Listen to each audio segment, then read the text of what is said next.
It is never surprising as I asked how much of a badass Erza is. Of course, you despisers will never stop complaining that this is the worst way she has ever defeated her previous opponents, but in the way, there is always that line. She is Erza, the ace, the badass, has even defied the laws of the physical body, and now she even defied the laws of a magic.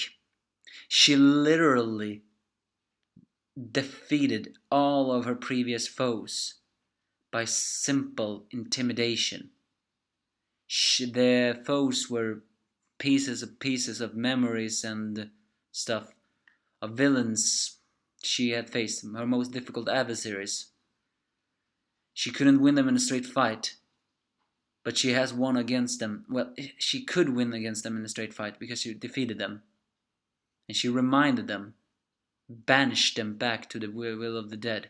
She overcame the Historia of the Dead, the life make, because apparently I looked up and it seems that Historia of the Dead is a molding magic. I mean, I like molding magic, but unfortunately we do not have enough, and we're not gonna get enough when this manga is gonna end.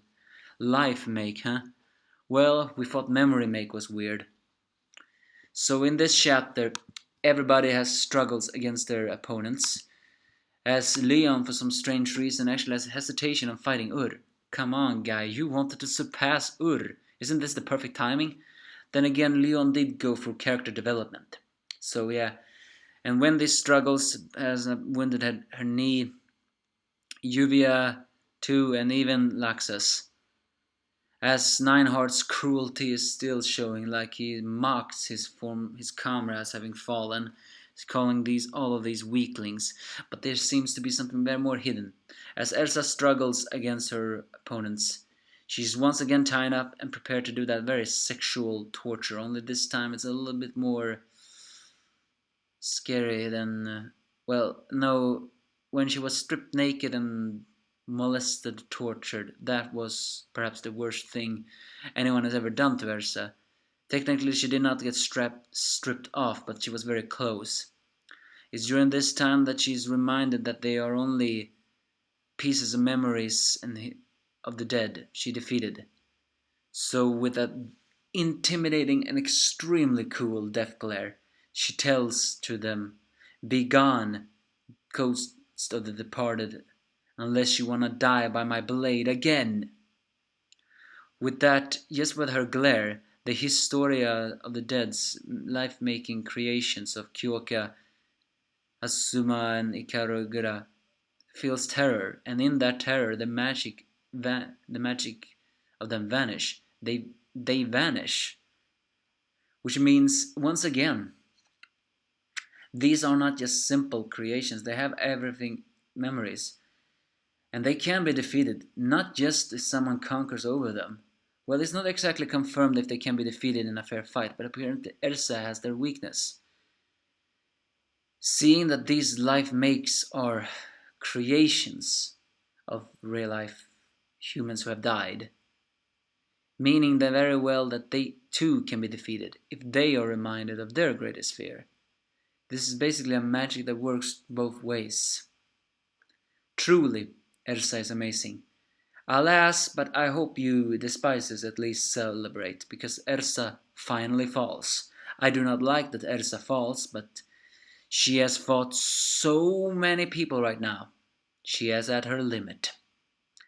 Wonder also if Melody can defeat Sankrov, as it seems that Kagura successfully managed to bring back Yelal. They approach Erza, lying almost lifeless on the floor. It's during this time that Nineheart's composure for the first time actually switched to true terror. First the terror that his Historias actually retreated out of their own fear. Moreover, as soon as he hears Erza's name, because if you think about it, he doesn't know a single bit of the names of these three that attacked him. So it's not surprised in that. It's during this, as Jalal also shows a death glare that is also almost just as terrifying as Erza's. Nineheart continues sweating, but not out of fear that Jalal gave him that death glare, more out of fear that he just realized something. He has realized who he attacked, which we apparently do not know of. Scarlet hair, the name Erza, and this magic power. Is she Lady Elaine's? What? Well, Erza does have a mysterious past. We know nothing of her. Not a single bit of her family members, nor even where she came from. Well, that's a lie. We know she came from the Rosemary village, but if you think about it, when they were captured, a lot of them were saying stuff like their names and their last names, and the only thing Erza said is, "I'm just Erza." We know nothing of her past, and now you're saying that she may very well have a past even she doesn't know of? A past that this Lady Elaine's? Are you telling me that this Lady Elaine could possibly be Erza's mother? And a Springgan 12? The emotion just keeps on giving us surprising. But please, defeat the Historias already and Nineheart. I mean, if you can reveal what this Elaine is, then all the more power to you. But still, only a short, simple chapter. Some nice fighting scenes.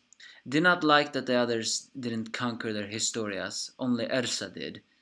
Maybe a little bit anticlimactic, but then again, this once again just shows that Erza is awesome. She is awesome. And that awesomeness is the reason why I love Fairy Tail. And also giving us maybe a clue that Erza has a family in Albareth Kingdom, or at least someone who is deeply connected to her. Who knows? But cower in fear,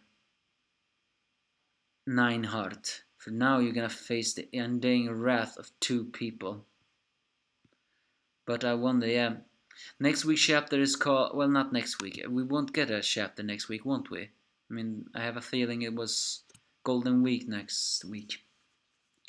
Either way, next chapter, though, is called The Seven Stars. We all know that Jalal's magic is heavenly body magic, and he has an attack be judged by the seven stars, Grand Chariot.